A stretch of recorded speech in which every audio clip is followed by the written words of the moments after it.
அனைவருக்கும் வணக்கங்க. இன்னைக்கு மனித வள மேம்பாடு, இளைஞர் நலன், விளையாட்டுத்துறை, நெடுஞ்சாலைத்துறை மற்றும் பொதுப்பணித்துறையை பற்றிய வந்தது விவாதங்கள். அந்த வகையில் தேமுதிக சார்பாக என்னுடைய உரையை நான் இன்னைக்கு ஆற்றியிருக்கிறேன். அந்த வகையில் விருதாச்சலம் தொகுதிக்கு வேண்டிய என்னென்ன திட்டங்கள் அரசு செயல்படுத்தணுமோ அதை மொத்தம் பட்டியலிட்டு நாம சொல்லியிருக்கோம்.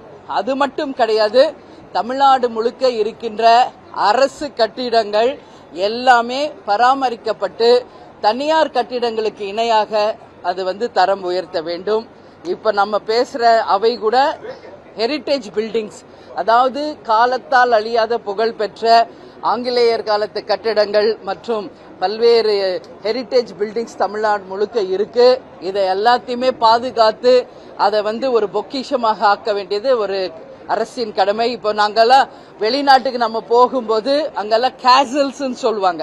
அதாவது அந்த காலத்துல வாழ்ந்த ராஜாக்கள் வாழ்ந்த அந்த பேலஸ் எல்லாம் இன்னைக்கும் பாதுகாக்கப்படுகிறது. கேசல்ஸ் சொல்லி இங்கிருந்து எல்லா மக்களும் அதை போய் பார்வையிடுற ஒரு கலாச்சாரம் அங்க இருக்கு. அது போல தமிழ்நாட்டு சுற்றுலாத்துறை ஆகட்டும், தமிழ்நாட்டுக்கு வெளிநாட்டில இருந்து வருபவர்கள் இது எல்லாமே ஒரு கலாச்சாரத்தின் பிரதிபலிப்பாக ஹெரிட்டேஜ் பில்டிங்ஸாக இதை போற்றி பாதுகாக்கணும்.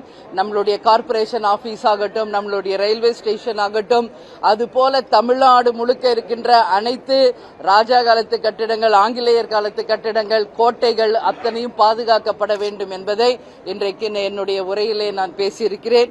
அதே போல இன்றைக்கு நம்ம மனித மேம்பாட்டு பத்தி பேசுறப்போ நம்மளுடைய எண்ணூர் துறைமுகத்துல அந்த கழிவுகள் கலந்ததுனால பல மீன்கள் டன் கணக்கில் இறந்திருக்கு. எனவே இன்னைக்கு அந்த கழிவு நீர்களை அகற்றி அங்கு வாழும் உயிரினங்களை காக்க வேண்டியது ஒரு அரசினுடைய கடமை. அந்த வகையில அங்க எந்தெந்த கம்பெனி எல்லாம் வருதுன்னா HDCL இந்துஸ்தான் ஆயில் எக்ஸ்ப்ளோரர் கம்பெனியும், சாதார் மாலா, பாரத் மாலா போன்றவை, இந்தியன் ஆயில் ரெஃபைனரிஸ், இந்துஸ்தான் ரிஃபைனரிஸ், இது போன்ற இண்டஸ்ட்ரீஸ்னால நம்மளுடைய கடல் சார்ந்த உயிரினங்களுக்கு பாதிப்பு வருது. இன்னைக்கு கடலூர் மாவட்டத்தில் நடக்கின்ற அந்த இந்துஸ்தான் ரிஃபைனரிஸை பத்தி தான் இன்னைக்கு பேசினாங்க. அப்போ என்னுடைய கருத்து இன்னைக்கு பதிய வைக்கிறேன். நிச்சயமாக கடல்சார் உயிரினங்களை காப்பாற்ற வேண்டியது ஒரு அரசின் கடமை. நிச்சயமாக அதற்கு பாதிக்கப்பட்ட அந்த நிறுவனங்களில் இருந்து உரிய சன்மானத்தை வாங்கி தர வேண்டும் என்பதையும் இன்னைக்கு சொல்லியிருக்கேன். அது மட்டும் இல்லை, இன்னைக்கு ஹைட்ரோ கார்பன் போன்ற திட்டங்களால் நம்மளுடைய விவசாய நிலங்கள் பாதிக்கப்படுது. இதுவும் நிச்சயம் காக்கப்பட வேண்டும். அதுபோல இன்னைக்கு மற்றபடி நம்ம பார்த்தோம்னா இன்றைக்கு விளையாட்டுத்துறையை பற்றி நாம பேசியிருக்காங்க. விளையாட்டுத்துறையில எல்லா ஸ்டூடெண்ட்ஸும் விளையாட்டுல வரணும் அப்படின்றத நான் பதிய வச்சிருக்கேன். ஏன்னா இன்னைக்கு போதை கலாச்சாரத்தில் இளைஞர்கள் போகும்போது அவர்களை ஒழுங்குபடுத்தணும்னா விளையாட்டுத்துறை மிக மிக முக்கியம். ஒரு கல்வியோடு சேர்ந்து விளையாட்டும் எந்த ஒரு மாணவன் பயில்கிறானோ அந்த கிரவுண்ட்லயே அவங்களுக்கு அந்த ஒழுக்கம் வந்துடும். ஒரு NCCல சேருங்க, ஒரு ஸ்கவுட்ல சேருங்க, ஒரு விளையாட்டு துறையில சேருங்க, நாட்டு பற்ற பத்தி ஸ்கூல்ல இருந்து டீச் பண்ணுங்க. அப்போ அந்த மாணவன் நிச்சயமாக ஒரு நல்ல சிட்டிசனா, ஒரு நல்ல உதாரணமா இந்த நாட்டுக்கு இருப்பான் என்பதை நான் சொல்லியிருக்கிறேன். இன்னைக்கு கோயம்புத்தூர்லயும் நடந்த இந்த கொலைகள், அமுதன் தனுஷ் கொலைக்கு பின்னால் மதுதான். இன்னைக்கு நடக்கின்ற பாலியல் வன்கொடுமைகளுக்கு பின்னால் மதுவும் கஞ்சாவும் தான் இருக்கு. நிச்சயம் இது ஒழிக்கப்பட வேண்டும் என்பதை இன்னைக்கு இளைஞர் மற்றும் விளையாட்டுத்துறை சார்பாக பேசும்போது நான் சொன்னேன். நானே ஒரு நேஷனல் அத்லெட் என்ற முறையில அந்த விளையாட்டு எந்த அளவு ஒரு மாணவனுக்கு முக்கியம் என்பதை இந்த நேரத்தில் நான் அதை சொல்லி இருக்கிறேன். அதே மாதிரி நெடுஞ்சாலைத்துறையில் இருக்கின்ற சாலைகள், இன்னைக்கு நீ எல்லாருமே டூ வீலர்ஸ்ல போறவங்களுக்கு தெரியும் எந்த அளவு ரோட்ஸ் பேடா இருக்கு. அது நாட் ஒன்லி த நெடுஞ்சாலைகள் மட்டும் கிடையாது, ஒவ்வொரு நகர சாலைகள், அதே போல பேரூராட்சி ஊரக சாலைகள் வரைக்கும் தமிழ்நாடு முழுக்க சாலைகள் மிக மோசமா இருக்கு. அது கட்டாயம் அரசு கவனத்தில் கொண்டு சாலை மேம்பாட்டை உறுதி செய்யணும். எங்கெல்லாம் விபத்துகள் அதிகம் நடக்குதோ அங்கெல்லாம் உரிய பாதுகாப்பை மக்களுக்கு தர வேண்டும் என்பதையும் சொல்லியிருக்கேன். பழுதடைந்த வாகனங்களை அப்புறப்படுத்தணும். அதே மாதிரி நம்ம எல்லாரும் போறோம், பிரிட்ஜஸ் எவ்வளவு செலவு பண்ணி கட்டியிருக்காங்க. அந்த பாருங்க, வேர் விட்டு ஆலமரம் அது எல்லாம் முளைச்சிக்கிட்டு இருக்கு. எல்லா பிரிட்ஜஸ்லயும் நானும் பார்த்திருக்கேன். ரொம்ப வேதனைப்படுவேன். எல்லாருக்கும் அந்த உணர்வு இருக்குன்னு நான் நினைக்கிறேன். நாட்டு மேல் பற்று இருக்கிற அனைவருக்கும் நிச்சயம் அந்த உணர்வு இருக்கும் என்பதில் மாற்று கருத்து இல்லை. சோ இதவும் நான் பதிய வச்சிருக்கேன். பிரிட்ஜ் கட்டுறது பெருசு இல்ல, அதை மெயின்டைன் பண்ணுங்க. அதுல இன்னைக்கு ஆலமரம் வேப்ப மரம் முளைச்சு அப்புறம் என்ன ஆகும்? அந்த பாலம் விழுகின்ற ஒரு நிலை வரும். அதனால இப்பவே முளையிலே கிள்ளி எறியணும் என்பதையும் நான் இன்னைக்கு பதிய வைத்திருக்கிறேன். அது போன்ற என்னுடைய உரைகளை எல்லாமே சொல்லியிருக்கேன். லைவ்ல நீங்களும் பார்த்திருப்பீங்க. வேற எதுவும் நீங்க கேட்கணும்னா கேளுங்க. ஆமா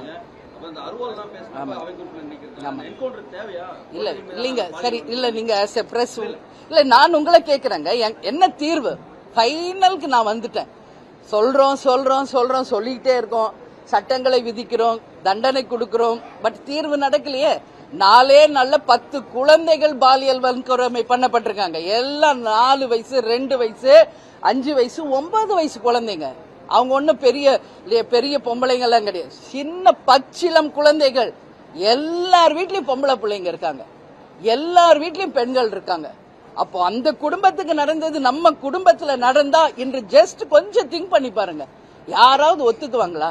ஒரு பெண் தலைவியாக ஒட்டுமொத்த பெண்கள் சார்பாக நான் சொல்றோம், மயிலே இறகு போடு கெஞ்சிக்கிட்டு தான் இருக்கோம்.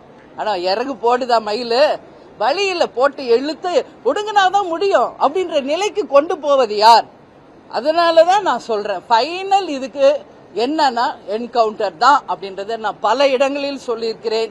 இன்னைக்கு சட்ட சபையிலும் அதை நான் பதிய வச்சிருக்கேன். சட்டம் நீதிமன்றம் வரைக்கும் போயிட்டு கடைசியா அந்த அரபு கண்டத்துல இருக்க மாதிரி கேக்குறீங்களா என்கவுண்டர்? ஆமா, இல்ல ஒருத்தர் மேல குற்றம் சுமத்தப்பட்டா உடனே இல்ல, நான் என்ன சொல்றேன், இல்ல ஏற்கனவே கோயம்புத்தூர்ல இது நடந்திருக்கிறதுங்க, என்கவுண்டர் செய்யப்பட்டிருக்கிறார்கள் என்பதற்கு உதாரணம் இருக்கு சைலேந்தர் பாபு அவர்கள். நான் என்ன சொல்றேன், உடனே தெரிஞ்சவனே சுடுறது இல்ல, தீர விசாரிங்க. அப்படிதான் இதுதான் உண்மை என்றால் அரபு நாடுல மாதிரி ஒரு கொஞ்சம் பேருக்கு நீங்க பனிஷ்மெண்ட் கொடுத்து பாருங்களேன். அதுக்கப்புறம் இது எங்கேயாவது தொடருதான் மட்டும் நீங்க பாருங்க. ஒரு ஆய்வுக்கு உட்படுத்துங்கன்னு தான் நான் கேட்டுக்கிறேன். ஒரு ஆய்வுக்கு உட்படுத்து. இன்னைக்கு கரூர்ல ஒரு பாட்டி நான் பார்த்தேங்க அன்னைக்கு டிவில. உண்மையில நான் சொல்றேங்க, அன்னைக்கெல்லாம் நான் கண்ணீர் விட்டு அழுது இருக்கேன் வீட்டுல. அந்த அம்மா தொடர்ந்து ஒரு வருஷமா அந்த ஆளுக்கு எச்சரிச்சுக்கிட்டே இருக்காங்க, வேண்டாம் இந்த மாதிரி செய்யாத. அவங்க பேத்தி மட்டும் இல்ல, அது போன்ற 6 பெண் குழந்தைகளை தொடர்ந்து அந்த ஆள் துன்புறுத்தி இருக்கார். பல முறை அந்த அம்மா எச்சரித்தும் அவர் திருந்தவே இல்லை என்ற பட்சத்தில், அவங்க எல்லாம் சாதாரண கூலி வேலைக்கு போறவங்க, அவங்க ஒன்னும் அம்பானி குடும்பம் எல்லாம் கிடையாது.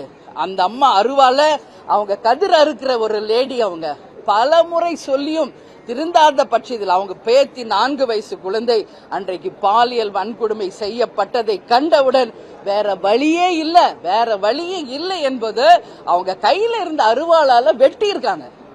நான் என்ன சொல்றேன், உண்மையான வேலு நாச்சியார் அந்த பாட்டி தான்.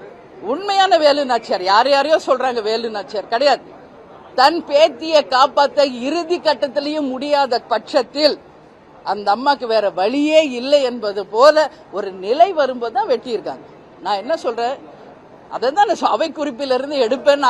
பேரவைத் தலைவர் சொன்னார், பரவாயில்ல நீங்க எடுத்துருங்க அவை குறிப்பில் இருந்து. ஆனா ஒட்டுமொத்த பெண்கள் இது போல தைரியமாக திருப்பி அடிச்சா எல்லாருக்கும் இது ஒரு பாடமா இருக்கும். ஏன்னா தமிழ் பாரம்பரியம், புலிய முரத்தால் அடிச்சு விரட்டின வீர பரம்பரையை நம்மளுடைய பெண் குலம், நம்மளுடைய தாய்மார்கள். அதனால ஒரு அளவுக்கு தான் பொறுக்க முடியும். அப்புறம் சும்மா இப்படி பாலியல் வன்கொடுமை பண்ணா இதுக்கு வேற என்ன தீர்வு? நான் எல்லாரையும் கேட்கிறேன், என்ன தீர்வு? ஃபைனல் என்ன சொல்யூஷன் இதுக்குன்னு தான் நான் கேட்கிறேன். சோ வேற வழி இல்ல. ஒரு எடுங்க 5-6 பேரை, தப்பு இல்ல. ஃபைனலா ஒரு ஆய்வு பண்ணி இதுதான் பண்ணாதான் அடங்கும்னா பண்ணுங்க, தப்பே கிடையாது. உங்களுக்கு ஒரு சின்ன குழந்தை மேல அப்படி ஒரு பாலியல் வன்கொடுமை செய்யணும்னு தோணுது, கை வைக்க தோணுதுன்னா உங்களை என்கவுண்டர் பண்றதுல என்ன தப்புன்னு நான் கேட்கிறேன். இப்ப அரபு நாட்டுல எல்லாம் ஒரு பெண்ணை கண்ணுக்கு நேரா பார்க்க கூட அச்சப்படுவாங்க. காரணம் அங்க இருக்கிற சட்ட விதிகள். அது போல இங்க சட்ட விதிகள் வரணும் என்று ஒரு பெண் தலைவராக, பெண்ணாக நான் என் கருத்தை பதிய வைக்கிறேன். இது ஒட்டுமொத்த பெண்கள் குலத்தின் சார்பாக, ஒட்டுமொத்த பெண்கள் சார்பாக என் பதிவை இங்க பதிய வைக்கிறேன். நான் கொஞ்சம் எமோஷனா பேசுற மாதிரி உங்களுக்கு தெரியும் கிடையாது. உணர்வு ஒவ்வொரு பெண்ணின் மனசுல இருக்கிற உணர்வை தான் இங்க நான் பிரதிபலிக்கிறேன். இது உண்மை. இதுக்கு ஒரு நியாயம் கிடைக்கணும், இதுக்கு ஒரு சொல்யூஷன் கிடைக்கணும் அப்படின்னு நான் கேட்டுக்கிறேன்.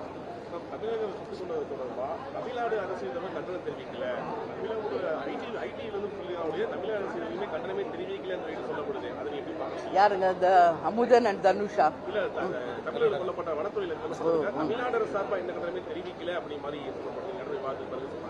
இல்ல, அவங்க இது போதையினால அவங்க சொல்றது, அவங்க மாடு காணாம போனதுனால தேடி போனோம்னு அவங்க சொல்றாங்க. கர்நாடகா வேற மாதிரி அந்த கவர்மெண்ட் சொல்றதுனால இன்னைக்கு அரசு இன்னும் அதுக்கான ஃபைனல் சொல்லல. பட் நம்ம இதெல்லாம் பாத்துக்கிட்டு இருக்கோம் பல ஆண்டுகளா. செம்மர கட்டைய வெட்ட போனதுனால தமிழர்கள் இன்னைக்கு ஆந்திரால வெட்டி கொல்லப்பட்டிருக்கிறார்கள். கேப்டன் நேரடியா சென்று அந்த 10 குடும்பத்துக்கும் நேரடியா உதவி செஞ்சார். ஒரு வீட்டுக்கு நேரா போனார் கேப்டன். ஒவ்வொரு வீட்டுக்கும் போய் அவங்க ஆழ்ந்த துக்கத்துல கலந்துக்கிட்டு அன்னைக்கு அவங்களுக்கு எங்களால முடிஞ்ச உதவியும் நாம பண்ணிட்டு வந்திருக்கோம்.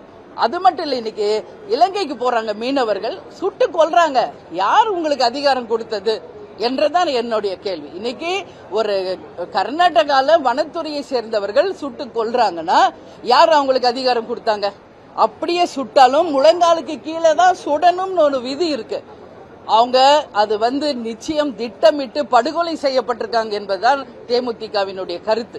பக்கத்துல கொண்டு ஷூட் பண்ணியிருக்காங்க. இது வன்மையாக கண்டிக்கக்கூடிய ஒரு விஷயம். இதுக்கு யார் சப்பக்கட்டு கட்டினாலும் அதை நாம தமிழர்கள் ஏத்துக்க மாட்டாங்க. இன்னைக்கு ஒரு விஷயத்துக்கு நீ கொலைதான் பண்றீங்கன்னா அதுதான் தீர்வுனா அப்புறம் என்ன இருக்கு இங்க நாட்டுலன்னு நான் கேக்குறேன். அவங்க எதுக்கு போனாங்க? மாடு தேட போனாங்களா, இல்ல மரம் வெட்ட போனாங்களா? கவர்மெண்ட் சட்டம் இருக்கு, அங்க நிறுத்துங்க கோர்ட்டு முன்னாடி, அவங்க முடிவு பண்ணட்டும். நீங்க யார் அதை முடிவு செய்ய? ஒரு உயிரை பறிக்கும் அதிகாரம் யாருக்கும் கிடையாது. யார் உங்களுக்கு அதிகாரம் கொடுத்தா? நிச்சயம் கவர்மெண்ட் இதுல ரொம்ப ஸ்ட்ராங்கா டிசிஷன் எடுக்கணும்.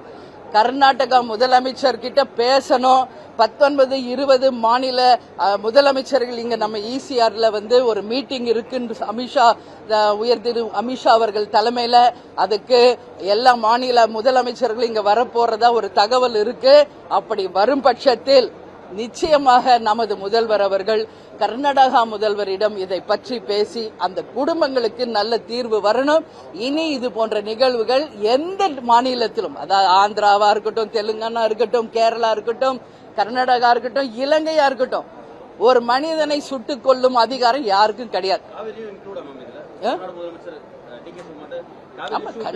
கண்டிப்பாக அது அன்னைக்கே நான் சொல்லியிருக்கேன். ஒரு நம்ம முதல்வர் அங்க வர அப்படின்னு சொன்னா வர வேணான்னு சொல்லிட்டாங்க. இங்க வரதா இருக்குது, அது வராங்களா இல்லையான்றது சரி. அது வந்தால் நிச்சயமாக காவேரி விஷயத்தையும் இந்த 3 பேர் படுகொலை செய்யப்பட்டதற்கும் DK சிவகுமார் கிட்ட நம்மளுடைய முதல்வர் விஜய் அவர்கள் நிச்சயமாக இதை பத்தி ஆணித்தரமாக பேசி ஒரு தீர்வு காண வேண்டும் என்பதுதான் தேமுதிகவின் நிலைப்பாடு. நன்றி.